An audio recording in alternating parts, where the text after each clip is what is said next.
Hey, oh, there we go. Hey, this is Cinco de Mayo and Cinco de Sixo. I don't speak Spanish. For today and tomorrow, we're going to get into, unfortunately, like 4 chapters of our book. And we're going to get like 2 chapters and like an argument today. And you're going to have to do some reading on your own, but we'll get to that also. Let's see, from that, you should have your Twittany book, which is the one that you guys got from me on that one. Let's see, we got to again, trying to embarrass the students of the month. We got our student of the week. I'll put a new student of the week next week, whoever that one might be. Today was our last day. Today and tomorrow, as we finish out the last ones of the kids who made it up there. Today, we are now, our slowest one is still faster than 10 seconds, which is insane. I've had 2 kids who are now at 4 seconds, which again is insane. I remember when 5 seconds used to be the fastest thing ever. Next week, I will have the things that you can buy with points. For those of you who are wanting to buy things with points, for those of you who are not, you can hold on to them. Let's see, we did. I don't think I have anyone in here. No, you guys have all turned in books, so you guys are good to go. My 5th and 7th period still have kids who have not turned in books. Ethan? It's a good movie. Be careful, all the boys are real hunky in there. Or at least so the girls tell me nonstop. Owen? Sure.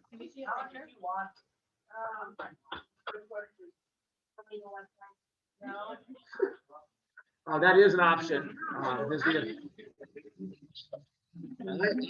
never use an illegal website because that would be a wrong thing to do. And they're not illegal, they're just shady. There's a difference. So we got through this part.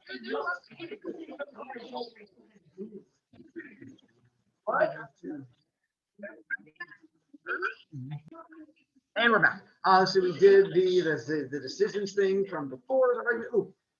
We did give you guys. We actually got into my other classes. We only got through this and did not get a chance to start reading. So you guys are ahead of them. So it gives you guys less homework in the future. So yeah. For those of you who don't like reading, again, there's the Twitten page. What does Twitten stand for? It's mildly scary how much you butchered that, since it's literally written right in front of you. Sideways, though. That's a good excuse. I mean, no, that's a good excuse. And then if you click on the Twitten page, it's going to take you to the audiobooks. And if you are unaware, you can make audiobook go faster. There's literally a button right there that you hit, and you can make it go like 1.5 speeds or 2 speeds. So if you don't want to spin that whole time, it can be faster. The drawback is they sound like chipmunks. But it does get the information into your brain faster if that's a thing that you want to do. So for you guys, we got to page, barely. We got to page, yeah, the very first page. Okay, so we did not actually get a chance to start reading with you guys. Yeah. No, you didn't. No, I did not. No, you didn't. I said that we were going to be, I said that I want to get through the first chapter, which is what we're going to be doing today. If you already read the first chapter, go you. It's only going to take us a few minutes to get through it, but no, I was not making you guys do it yet. Yeah, you sit there and eat your crackers. All right. It's going to open up with the 2 main characters we're going to get to in a second. Big guy on the cover is the guy telling you the story. His name is going to be Brian. Then there's a little guy who looks like Matt Damon over in the wearing a black shirt. That's going to be his best friend, Mark.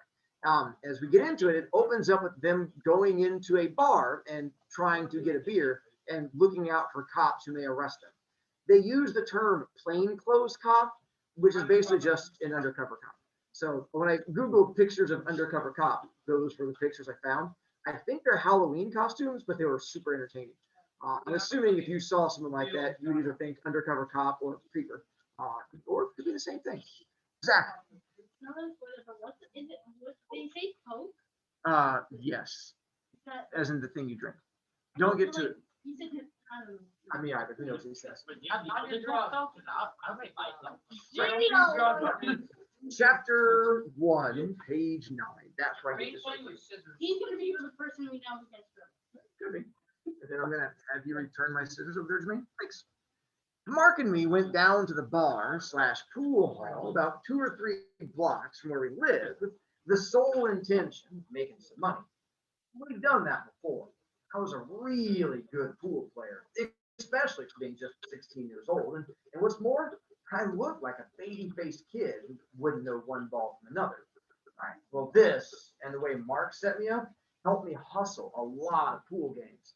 The bad deal is it's against the law to be in this pool hall if you're underage because of the adjoining bar.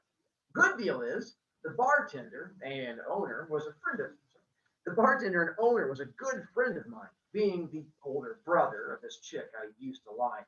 When this chick and me broke up, I still stayed friends with her brother, which is unusual in cases like that. Charlie, the bartender, he was only 22, but he had a tough reputation and kept order real good. So we lived in a kind of rough part of town, and some pretty wild things went on in Charlie's bar. I looked around for a plainclothes cop when we went in. I can always tell a cop. I didn't find one, so I went up to the bar and hopped on a bar stool. Give me a beer, he said. Charlie, who was cleaning glasses like every bartender you ever see, just gave me a dirty look instead. Okay, I said brightly. A Coke. Max? 16. I think they're both 16. Yeah, which is not old enough for a beer, but they don't really care about food choices. Yeah, it depends on the country. Okay, I said brightly. A Coke. Your credit ain't so hot, Brian, Charlie said. You got cash? It's a dime, for crying out loud. Come on, could you let me charge a dime Coke? Cokes are 15 cents, and you already got $3 worth of Cokes charged here. And if you don't pay up this month, we'll have to beat it out of you. He said it real friendly like, but he meant it. We were friends, but Charlie was a businessman too. I'll pay up, don't worry. Charlie gave me a lopsided grin. I ain't worried, kid. You're the one who should be worried. Yeah, I was, to tell the truth. Charlie's a big, tough guy, so a $3 beating up is something to worry about. All right, before you guys start worrying about this $3 beating thing, realize the book is taking place like in early 70s. How much of the cost of the dime is the what? The cost of a Coke was 10 cents. Well, when they were doing it, it was 10. He says now they're worth 15. Apparently, we're buying it at 10, and it makes easier math for this one. So if you buy $3 worth of Cokes, how many Cokes did you? 30. Right, worst math I'll never. So you've then bought 30 Cokes over the course of this time. I say today, if you were to go to a restaurant, Cokes probably cost like $2. So if you buy 30 Cokes at $2, there you go. So it's more of like a $60 beating than a $3 beating. It's just inflation over time. Things have changed. So when you like, who gets $3 on the couch, it's more of like a $60 thing than a $3. Jerry, Like back then, like what's the corner store where you would buy like 3 packs of gummy bears, 2 M&Ms, and like a Coke for like $1 or something. something even less than that. I was like, when I was a kid, it was even before that. So, yeah, it was super cheap. 30, 45. Well, 45 and 2 You weeks. don't You look look at their dirty. money. Maybe it's skinny, look And they're also going to talk about the fact that they're charging things. It's because when they go in there, the charging means like you have a place you go in regularly and they just put it on your bill. And at the end of the month, you pay that bill. And so here, apparently, he just keeps going in and then not paying it. That's why he's threatening to beat him up. Hey, Mark, Charlie called. Man, there ain't nobody here to hustle. Mark, that's his best friend, who had been scouting out the two guys playing pool, came up and sat down next to me. Yeah, that's the truth. It's just as well, Charlie said. You guys are going to get in real bad trouble one of these days. Some guy's going to get hacked off when he finds out what you're doing, and you're going to get a pool stick rammed down your throats. No, we ain't, Mark said. Oh, man, give me a Coke, Charlie. We don't have any credit, I said bluntly. Mark stared at Charlie disbelievingly. You gotta be kidding. Man, when we ever not pay our bill? Last month. You said you'd add it on to this month. That's what you said. So I don't see why you can't add 20 cents to that. 30 cents, corrected Charlie. Like I just told Brian, if I don't get that money pretty soon, I'm going to take it out of a couple of hides. I'll get you the money tomorrow. You give us the Cokes right now. Okay. Charlie gave in to Mark.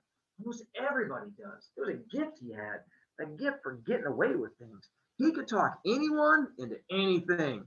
But if I don't get the money by tomorrow, I'll come looking for you. I got chilled.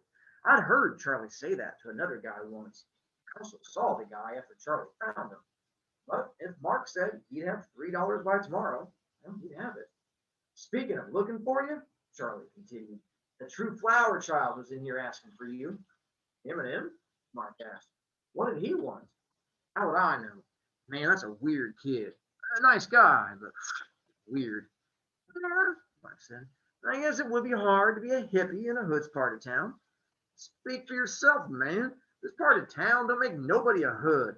You're right. You're right. Huh. But I really sounded profound there for a minute, huh?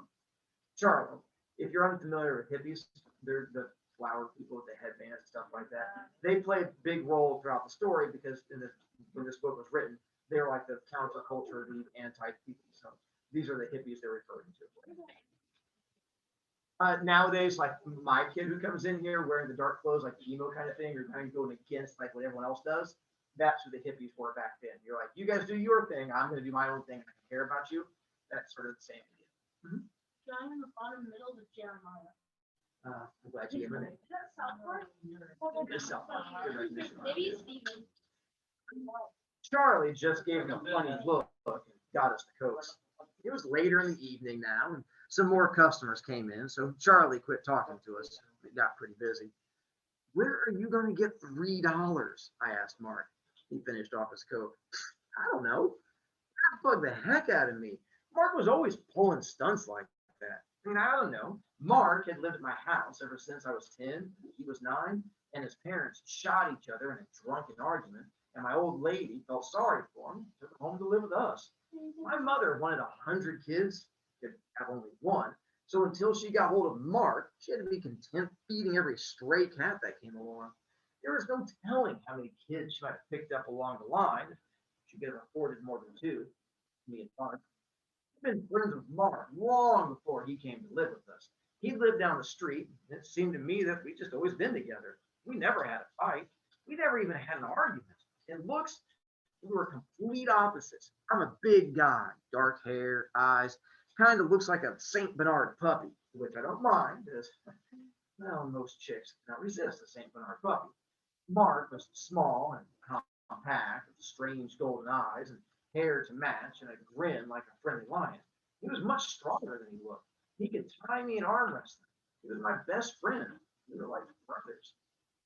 If you guys don't know what the St. Bernard puppy is, that's the St. Bernard puppy. The main guy talking to you, Brian, he's all big and dark and stuff like that, and chicks find him adorable.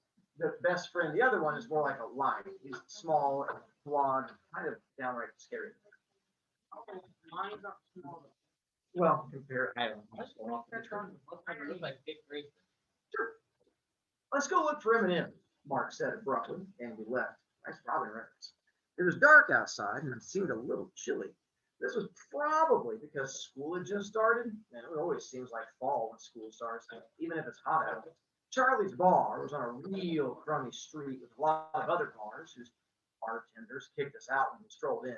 A movie house, a drugstore, and a secondhand clothes store that always had a sign in the window saying, "We buy almost anything." And from the looks of their clothes, they did. When my old lady went into the hospital, we got so low on money, I bought some clothes there. It's pretty lousy having to buy used clothes. We found Eminem in the drugstore reading Newsweek. This is Newsweek, not a magazine I imagine you guys read, but this kid who's 13 and a hippie, this is the kind of stuff he reads for fun. Reading Newsweek, which shows what a weird kid he was, since there's plenty of Cinemags and things to read. A little kid like him, shouldn't be reading junk, I know, but you should at least want to. Hey, Charlie said he was looking for us. Mark greeted him. Eminem looked up at him. Yeah, how you guys doing? All right. Eminem was the most serious guy I knew. He always had this wide-eyed, intent, trusting look on his face. But sometimes he smiled. And when he did, it was really great. He was an awful nice kid, even if he was a little strange.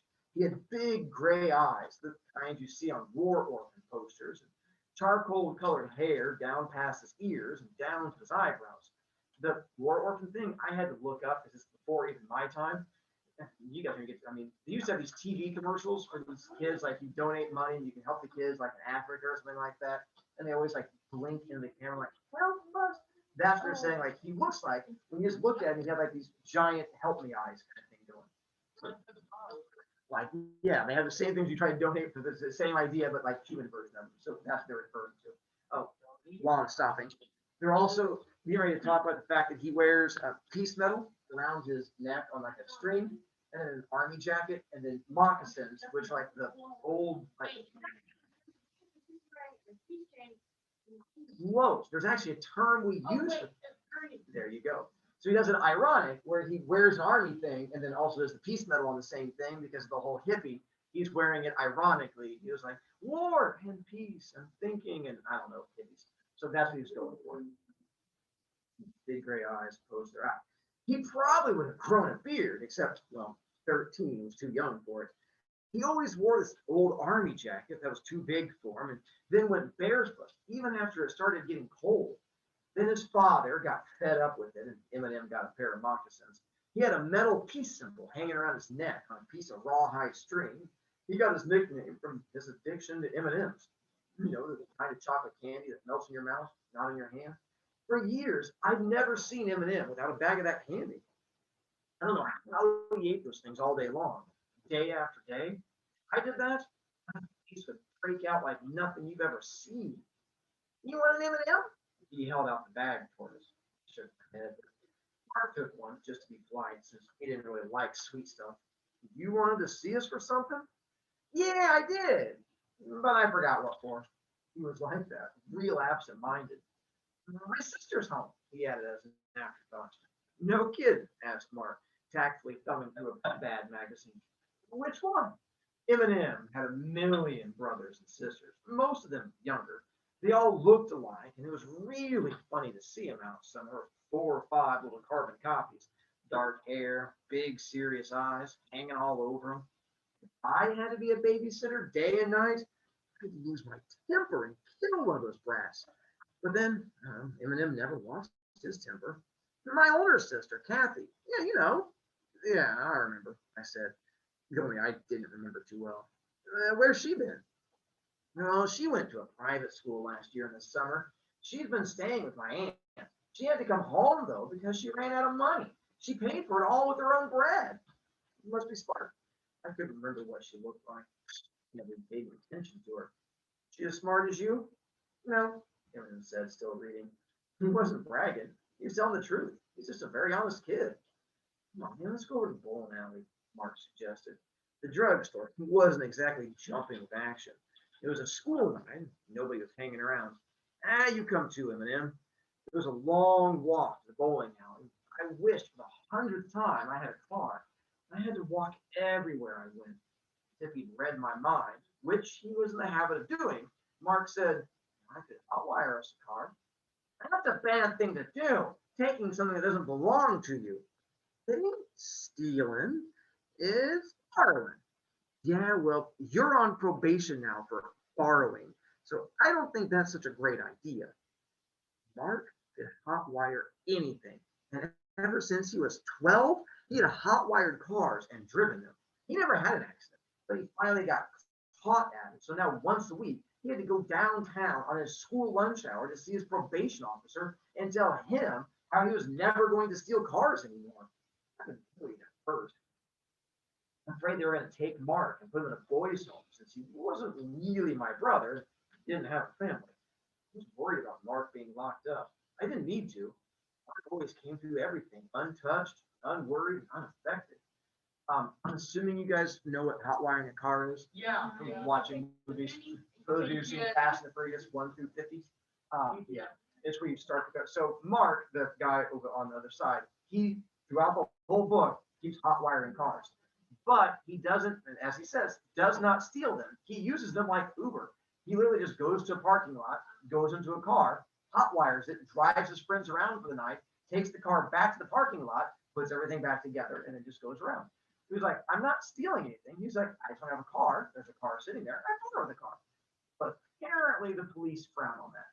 So at one point he got caught. So now he has to go to a probation officer, like the policeman, and say like, why you're not doing this thing. But he keeps doing that thing because sometimes kids make no. There you go. We all have dreams in our life, Max. Okay, Brian shrugged. Don't get shook, Brian. Brian, Eminem said suddenly, were you named after the Lord? What? I said, stunned. For a minute, I thought he meant God. Lord Brian, were you named after him? The poor kid had Byron and Brian mixed up. I decided to string him along. Yeah, I was. Was there a Lord Brian? Mark said. That's cool. I guess it's cool. Wait, what does this guy do anyway? I can't tell you in front of the kid. Eminem shook his head. He wrote poetry. He wrote long, old poems. You ought to write poetry, just so you can keep up the tradition of the Bryans. This is Lord Byron. I do not recommend you reading him. He does write long, old poems. I had to read them in college. They were awful. But his name looks like Brian. You ought to keep your mouth shut, I replied, before I keep up the tradition of punching wise guys in the mouth. Eminem looked up at me, and I realized from his hurt, puzzled look, he had been trying to be smart, so I punched him on the shoulder and said, okay, I'll write poetry. How's this?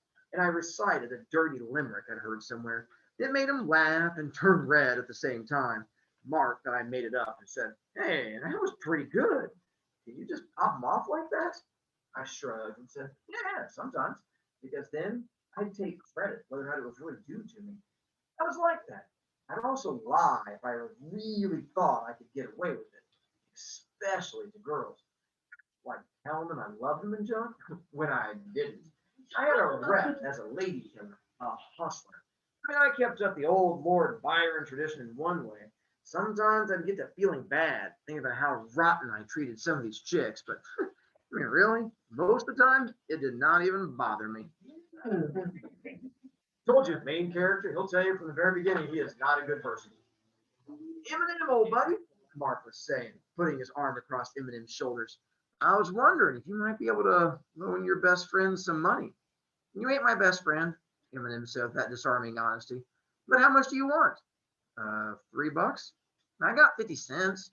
Eminem reached into his jeans pocket and pulled out a couple of quarters. Here. By the way, 50 cents for you think about babysitting for an entire week today would be about $10. So it gives you the translation. Still not a ton, but better than 50 cents. Forget it, I said. Me and Mark looked at each other and shook our heads. Eminem was unbelievable. Nah, that's okay. I'll get 50 cents again next week for babysitting. Is that all you get paid for watching all those kids? 50 cents? Couldn't get over it. 50 cents a week? I think it's enough. I mean, I don't mind taking care of the kids. Who's going to do it if I don't? Both my parents work, so they can't do it. Anyway, I like my family. When I get married, I'm going to have at least 9 or 10 kids. There goes the population explosion, Mark said.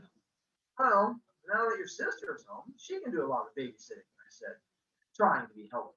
Eminem can tell we thought he was crazy. Well, Kathy's got a job after school. She can't help. I don't know what I have to do to convince you that I don't mind it. Okay, I'm convinced. I'm also tired of the subject and got to worrying about how we were going to get $3 before tomorrow. Charlie didn't get his rough rep or his bar by being nice to people, especially ones who wouldn't pay their bills. By the time we got to the bowling alley, it was 10 o'clock. There weren't many people there. Mark and I watched a few games while Eminem stared into a package of M&Ms. I really got bugged about it and asked him what in the Sam Hill was he doing. Hey, go on. He handed me the package, which was open at the top. Put it right up to your eye. I did. Sold a bunch of candy. Beautiful, ain't it? I mean, look at all the different flowers. Yeah, I agreed, thinking if I didn't know this kid better, I'd say he was high. Let me look, said Mark. So I handed him the package. Hey, yeah, this is groovy. And I'm like, look at all the colors. He gave the candy back to Eminem, looked at me and just shrugged. Eminem got up. All right, I gotta go home now. I'll see you guys later. We just got here. Yeah, well, I just came along for the walk. Now I gotta go home. I watched him leave. The kid is weird. That's all there is to it. Mark lit up a cigarette, our last one, so we had to pass it back and forth. I know, but I still get a kick out of him. Come on, let's go catch up with him. There ain't nothing doing around here. Outside, I spotted Eminem at the corner. There were 3 guys trailing him. When you see something like that around here, you know right away somebody's about to get jumped. In this case, it was Eminem. Come on, Mark said, and we cut through an alley so as to come up behind those guys. 3 against 3. The odds would have been even, except Eminem's one of those non-violent types who practiced what he preached, and me and Mark weren't even carrying weapons. We slowed down to a walk when we came to the end of the alley. I could hear the voices of the 3 guys who were following Eminem. I recognized one of them. Hey, flower child, turn around. They were taunting him, but Eminem just kept right on moving. It's Shepard, Mark whispered to me. We were waiting at the end of the alley for them to come by. They didn't. They must have had Eminem up against the wall. We could hear him. Hey, hippie, don't you answer when you're spoken to? That ain't nice. Curly, why don't you leave me alone? Eminem sounded very patient. I moved over to the other side of the alley just in time to see Curly pull out a switchblade, reach over and cut through the rawhide string on Eminem's piece now. It fell to the ground. Eminem reached down to pick it up. Curly brought his knee up sharply, smashed Eminem in the face. Me and Mark looked at each other, and Mark flashed me a grin. He both liked fights. We ran out and jumped on him, and the one we didn't get took off, which was a wise thing for him to do, since we just surprised him. It wasn't too hard to get him pinned. I had Curly Shepard in a stranglehold with one arm twisted behind his back, while Mark and the other guy pinned him on the ground. How'd you like a broken arm, Shepard? I said through gritted teeth, careful not to loosen my grip. His switchblade had fallen on the sidewalk, but I didn't know what all he might be carrying. He liked to play rough. Quick pause. The Shepard he's talking about, do you remember from Outsiders, Tim Shepard? He mentioned his younger brother Curly, who was the one that Pony Boy said smashed a cigarette against their fingers, and then before the Rumble was put in jail and had to go. That's the kid who's here. So that's the same Curly Shepard he's referring to. So he's going to be a character throughout the entire thing. It's just Curly Shepard from that one who was in jail, but now is out. And in a second, they're going to refer to Douglas. That's Brian's last name. Brian Douglas. Brian first name, Douglas last name. Okay, prove your point. Let's go, Douglas. Curly said a few more things that I'm not going to repeat. He must have figured out who it was twisting his arm when he saw Mark. Me and Mark are always together. Curly had a special grudge against me anyway. He used to go out with his sister. She says she broke up with me, all right, which was the truth. But I was spreading it around town that I broke up with her and was giving all kinds of cool reasons. Curly was a little dumb. He belonged to a gang led by his brother Tim, known as the Shepherd Gang. Really original. I mean, Tim was all right. At least he had a few brains. But I considered Curly a dumb hood. Look, man, we didn't hurt him. That was a lie, because Eminem was sitting there against the wall. Already his cheek was swelling up and turning purple. He was trying to tie the ends of the rawhide string together, and his hands were shaking. Let him go. I'm okay. I gave Curly's arm an extra twist for good measure, and then gave him a shove that almost sent him sprawling. Mark let the other guy up, but when he was almost to his feet, Mark gave him a good swift kick. They left, cussing us out, partly in English and partly in sign language. If you don't know what cussing in sign language means, it's when you tell them you're number one, you just might use the wrong finger. So yes, they go right. There you go. Good job. Mark was helping Eminem up. Come on, kid. Let's get you home. The whole side of Eminem's face was bruised, but he gave us one of his rare, wistful grins. Thanks, you guys. Mark suddenly laughed. Hey, look what I got. He waved 3 $1 bills at me. Where did you get that? Although I knew good and well where he got it. Mark was very quick. Nobody had to teach him how to hotwire a car or to pick a pocket.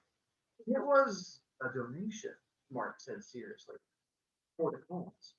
This was an old joke, but Eminem fell for it. What cause? Cause we owe it to Charlie, Mark said. And Eminem almost laughed, but instead winced with pain. I was really feeling good.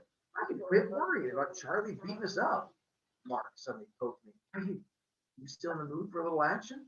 Yeah, sure, I said. Mark motioned toward the next intersection. There was a black guy standing there, waiting for the light to change. We could go jump him. Mark said, but suddenly Eminem spoke up. You make me sick. You just rescued me from some guys who are going to beat me up because I'm different from them.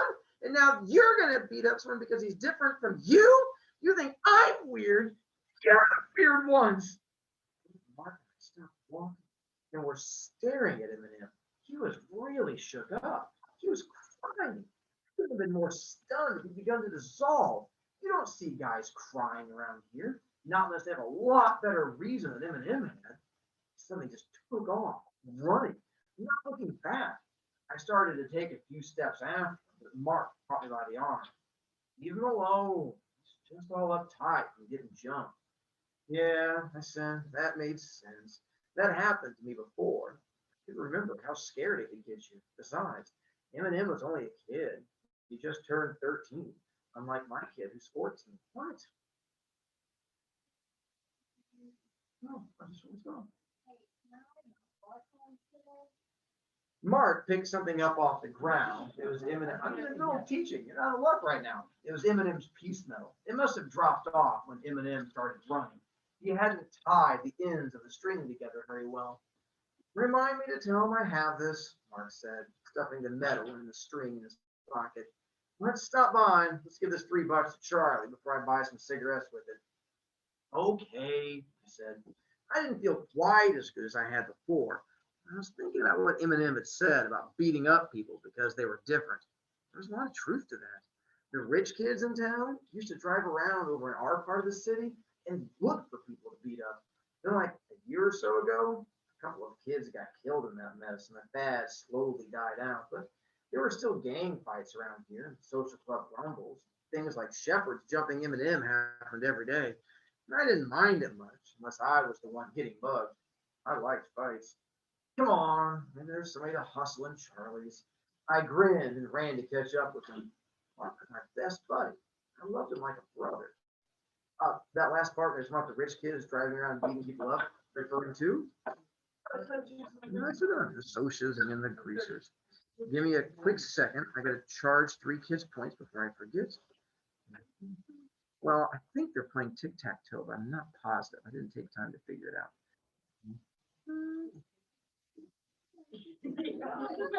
I couldn't tell what you were doing. All I could tell you, you also had the iPad on your desk at the same time, so I figured it was the same thing. But I also have to move you over here because you've now spent 12 points, so I got to move you. So it happens. Going till next week. All right. I know, it's last day of the week. See, it's a good thing. Yes, every 3 points you spent. We're good. Two things. No, come back. They're going to talk about a hippie van or a hippie bus in a second. This is the hippie van busting they're talking about. Also, the hippie they're talking about is a guy named Randy, who you may recognize from Outsiders. It's going to be the same one. He's Nally. We remember in Outsiders, he got tired of fighting and said fighting is dumb. And so what do hippies believe in is the whole, and so we're going to find out he shows up again and now he's like a hippie and the whole love, peace and stuff. Yes, I actually went through time and took a picture of someone who does not exist. That looks like a Wendy. It's a they both have a D and an N and a Y. Pretty much sounds like exactly it.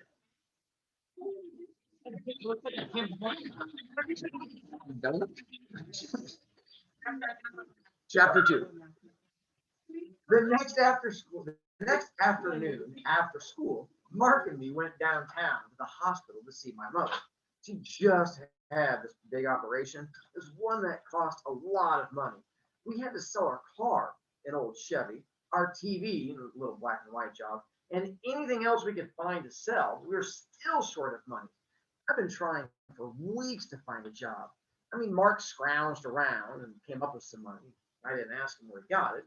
He didn't tell me. So I figured he just stole it somewhere. Mark was really bad about stealing things. He stole things and sold them, or stole them and kept them, or stole things and just gave them away. It didn't bother me. He was too smart to get caught.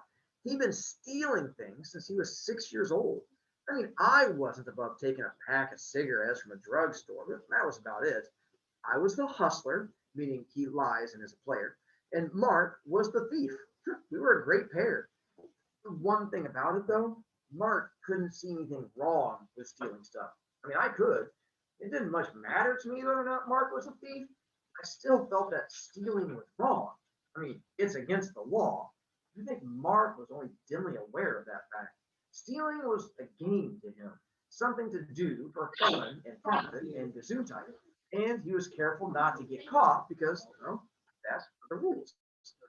So that's how we lived, stealing stuff and selling stuff, trying to save money and eat at the same time. Never thought about it then, but I can see now that it was a pretty rough time for us. Anyway, Mark and I hitched a ride almost all the way to the hospital.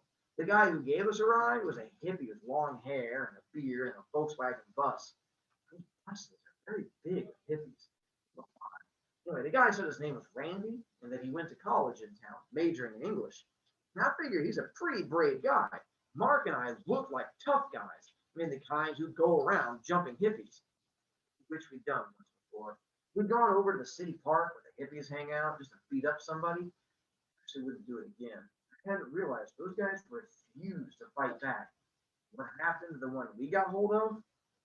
Actually made me sick. I mean, Mark felt the same way. So after that, we just left him alone. Anyway, Randy was telling us about this really cool house where a bunch of his friends lived. It was an old house they all rented, and everybody who wanted to could live there in groove and peace and goodwill. This was also a popular thing at the time where they had what were called hippie houses, where people would get together and they would do drugs and then hang out. It was all about free love and spirit, and you pay rent when you could. So this is what they're referring to. These are also going to pop up in the book too. I didn't much believe them. I mean, there had to be a few sponges in a setup like that. And living with a bunch of people would get on my nerves, especially if they were hairy and dirty. But I was polite and said, yeah, that sounds cool, even though it did not particularly appeal to me. Mark was interested though and asked Randy all kinds of questions about where this place was and who all lived there and if he knew about any other places like that. Mark was interested in lots of things. He knew all about the Old West and was nutty about Warner Brothers cartoons. That's Bugs Bunny. Yeah. So it didn't bug me when he got all excited about hippie living. When we got out of the bus, Randy held up two fingers and said, "Peace." Mark held up Eminem's peace medal, which he was wearing around his neck as a joke. He made a wisecrack. Then we looked at each other and just cracked up laughing. We weren't being hateful. It was just funny. Mom was glad to see us, but she hadn't been lacking company. We had the kind of neighborhood where everyone knew everybody else's business, and all the ladies came up to see her, like at least two a day. They also brought me and Mark junk like pies and potato salad. I got the pies, and Mark took whatever else there was, since he couldn't stand sweet stuff. Cokes and an occasional M&M, just to be polite to M&M, was as much sweet stuff as he'd take. As a result, I was putting on weight. I wasn't in much danger of getting fat, since it seemed like I was growing an inch taller a week, and well, Mark was staying as slight and slender as ever. You'd never guess Mark was as strong as he was by looking at him, but I knew from our wrestling matches that he was as tough as a piece of leather. As usual, the last thing on Mom's mind was herself. We had no more than gotten there and got hugged when she started telling us about this poor kid across the hall who never had anybody visiting him. Come on, how do you know that? There's so many people coming and going around here. How do you know about some kid across the hall? The nurse told me. Poor kid. He's not any older than you and Mark. It figured. I mean, her finding out about it. If there was a lame dog within 3 miles, she'd find it. And it didn't bother me much, though. Thanks to her, I had a brother. Ryan, promise me you'll go over and see him. I frowned. Look, I don't know this guy. I gotta just walk in and say, "Hi there, you want a visitor? My mommy tells me you don't have any." Ryan, just go talk to him. He won't talk much to the nurses. He's been hurt pretty bad before. Yeah, I'll go see him, Mark said. And Brian will come with me. I gave him a dirty look, but he continued. Who knows? Maybe one of us will end up in the hospital sometime with nobody to come and see us.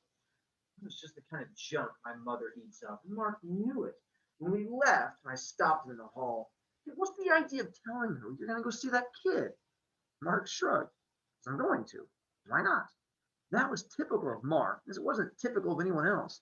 Well, I'm not going. I'm going down to the snack bar and get a hamburger. Ain't you hungry? Mark shook his head. Nah, I'll meet you down there later. I took it by snack bar, I mean like the cafeteria in the basement of the hospital. I took the elevator down to the basement where the snack bar was. I sat on a stool at the counter after sitting at the bar at Charlie's. I got used to it, reading the menu over and over, thinking about all the food I'd get if I could. I loved to eat. I could put away more food than anyone I knew. I was 5, 10, 16, and still growing. But I went to my lanky period of 14, and I know. Apparently, he thinks that's tall. Respect his choice. I had a good build, of which I was proud. I should have gone out for football, I guess, but that didn't much appeal to me. I liked neighborhood football games, but all that practice for the real thing, it just seemed like a bore to me. Besides, I knew I couldn't put up with a coach telling me how to play. I never have been able to accept authority. I don't know why. Actually, I figure it's because of this cop. Well, these two cops. They beat me up once when I was 13 years old. I'd gone to the movies with these other guys. I forget what Mark was. And we drank a fifth of cherry vodka and Coke and got drunk. Cherry vodka, when they talk about a fifth, it means like an entire big bottle. So they drank that thing together among them. And how old is he? 13 at the time. The stuff tasted terrible. I was a dumb kid. I drank it just to show I was as super tough as the rest of them. When the movie was over, I was staggering around alone on the streets in the dark. These two cops picked me up, drove me out to a hill on the other side of town, slapped me around, and then just left me there. Never forgot it. It didn't stop me from drinking, but it sure ruined any respect I ever had for cops. Yeah, sure. There are good cops somewhere. I just never met any. Ever since then, I've made it a point to mouth off to the cops. Actually, that's probably why I never met any good ones. So I was sitting there reading the menu when I heard a voice say, "Take your order?" And I looked up at this really cute chick. She gave me a big smile and said, "What are you here?" I was racking my brain trying to think where I knew her from. All right, she did seem kind of familiar. So to stall for time, I said, "I'm here to see my old lady. She's getting a little operation. I didn't know you worked here. Just started this week, but you knew I just got back, didn't you?" "Oh, yeah," I said, about to go crazy trying to remember who she was. She had this groovy, long, dark hair with a sheen to it like charcoal. Long hair with bangs. Drives me crazy. There aren't too many chicks who can wear their hair like that and still look good. And she had these big, beautiful gray eyes, like dark gray with black eyelashes, and the eyelashes were really long, but they weren't fake. I'm a long practice studier of girls. I can tell about things like that. "Oh, you must be a foot taller than when I saw you last." "Yeah, well, it's been a long time," I said. "I've grown a foot. It must have been. How you been doing?" "Oh, pretty good. Yeah, I was lucky to get this job. Listen, give me your order. I'm not supposed to just stand around talking with the customers." "Oh, sure. I'll have a hamburger and a Pepsi." She took my order and left, and I was about to lose my mind. She couldn't have been someone I dated. I mean, I date a lot of girls, but I was sure I could remember them if I saw them again.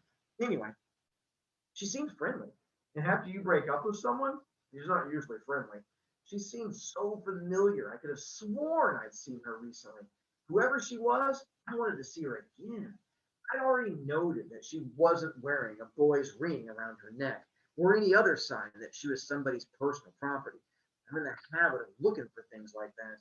And I've gotten into some tight spots with boyfriends I didn't even know existed. This is what they're talking about with the ring thing. At one time, when you were dating a girl, you would give her your class ring, which you would then wear, and then she'd wear it around her neck. That way she could say, "I'm going out with someone." The equivalent today, as I've been told when I was children, is when a guy gives a girl his hoodie. So apparently that's the thing that you do. But at one time, before you gave a girl a hoodie, you'd give her the ring at the end, and she would give it back to you. So he's making sure that she's not wearing some dude's ring and getting himself in trouble.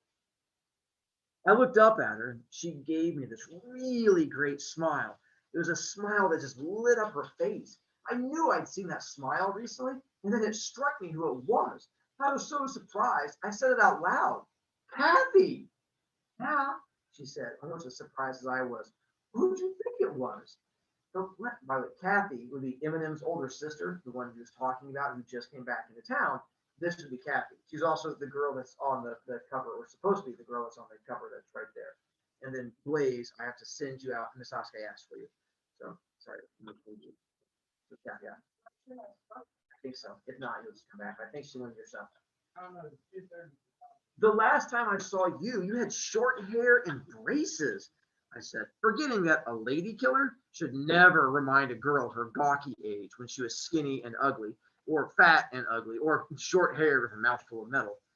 Yeah, that's the truth. Hey, Brian, wait, you mean you didn't recognize me? Sure, no, I didn't.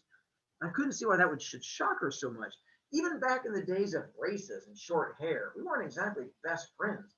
I never even paid attention to her. You look so much like Eminem when you smile. I need to take that as a compliment, he said, giving me a check. Eminem is a beautiful child. He has a beautiful smile that matches mine. Yeah, he's a good kid. She turned to go, and I said, wait, without thinking. So when she turned, I stuttered a little. I haven't seen you in a while. I would like to talk to you sometime. I really was not living up to my self-image. I never stutter. I wanted to ask when, but didn't. You should never be too eager with chicks. It gives them ideas. I waited around for Mark, but he didn't show up, so I took the elevator back to Mom's floor. I went and looked in the room across from Mom where that kid was supposed to be. I saw him all right, but no sign of Mark. That kid, he had been hurt bad. He had bandages around his head, across one eye, both arms in slings, and stitches in his lower lip. Hey, are you Brian? He looked at me out of his good eye. Mark said to wait for him here, and he'll be right back. He went across the street to the drugstore to buy me some comics. I could tell from the way he talked that he came from a neighborhood like mine. This was likely. It was a charity hospital. Come on in, he said. Pull up a chair. The charity hospital, I mean, it's the hospital where if you don't have any money, they'll still take you in. Most places nowadays, if you go to a hospital and you're poor, they just send you away and they go, nope, we're not going to serve you. The charity hospitals, regardless of how much money you have, they'll still take you in. And so this is the hospital they're at where it does not matter how much you have. I did. I didn't know what to say to him. You're Mark's brother? Huh. You don't look much alike. For a minute, I felt really good about Mark telling this guy we were brothers. Of course, we don't look alike. Mark with his gold hair and strange gold eyes and slight tense body. Me, big and husky with dark brown hair and eyes. So I said, no, I guess we don't. For a second, twist and down to here. You ordered? Yep. No, I got a brother, older. We don't look much alike either. I looked around for a no smoking sign. Hey, am I smoking here? Sure, as long as you don't get caught. Hey, would you mind giving me a few puffs? Okay, I said. I lit up a cigarette and put it between his lips. When I took it back, he said, thanks. I haven't had a cigarette in a week. My name's Mike Chambers. Mine's Brian Douglas. Man, you look awful. What happened? I was beginning to be glad I had come in after all. Man, it must be rough being kept in a hospital that gave you the creep, no way to talk to. I got beat up, he said with a wry smile. I couldn't believe it. I thought he'd been in a car wreck or something. What's the other guy look like? That's a long story. You got time for a long story? Sure, I said. And I really do like listening to stuff that's happened to other people. Guess that's why I like to read. Well, it seems like I'm never going to shut up. You just tell me. You and Mark are the first people I've talked to in a long time. There ain't much to say to these nurses. I could see that. I can't say to nurses. Well, Mike began, I always had this soft spot for chicks. I was always making like Sir Galahad, opening doors for them, complimenting even the homely ones. And I beat out a lot of guys better looking than me. They never could figure out why. But it wasn't just a line with me. I guess I'm a sucker. I've been taken a few times, like loaning money to chicks or come on with a sob story. I'll always believe the best about a girl until I'm proved wrong. It's my own hang up. Oh, well, that explains why I acted the night the gang and me were hanging around the drugstore and this black chick came in to buy some cigarettes. Me? I just see a nice looking chick with really beautiful eyes, all black and inky soft. Yes, I'm a little funny that way because, I don't know, they just don't get me all upset. I mean, I can see a black guy and a white chick together. It sure don't bother me, while most white guys can't stand to see that. Like the gang. The minute she walks in, they get all tensed up because black anyone, chick, or otherwise, it just don't happen to come around much where I live. I guess she worked downtown, got off late, and just stopped in on her way to the bus stop. I think she told me that later. I don't remember it too good now. Anyway, so she gets her cigarettes and starts for the door when a couple of the guys block her way. Now, the gang I hang with, they're a pretty good bunch of guys, a lot of heart, only a couple of wise apples in the group. But see, nothing much of it happened.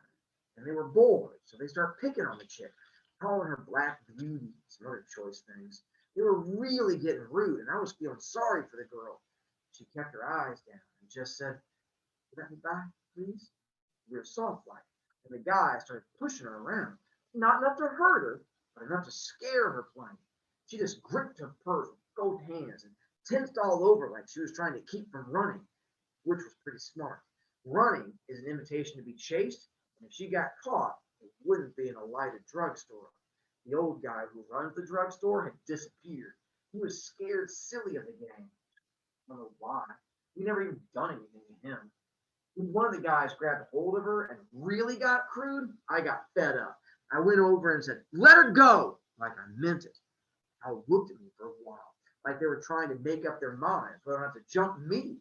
We don't usually go around beating each other up, but it has happened. I finally decided not to. My big brother, he's got a pretty big rep as a tough guy in our neighborhood. I mean, he's in jail now, and that's why he don't come to see me. It was his rep, not mine, that stopped him, because I ain't never been known as a tough guy. So they turned her loose and went back to reading comics. I followed the girl outside. She was looking up and down the street, kind of desperate like. I knew she'd missed her bus. I said, "Hey, girl, if you missed your bus, I can give you a ride home." She just kept her eyes down. Finally, she said something. Whew, brother, I'm not going to repeat it. I saw then and there she thought I had evil intentions. I don't blame her.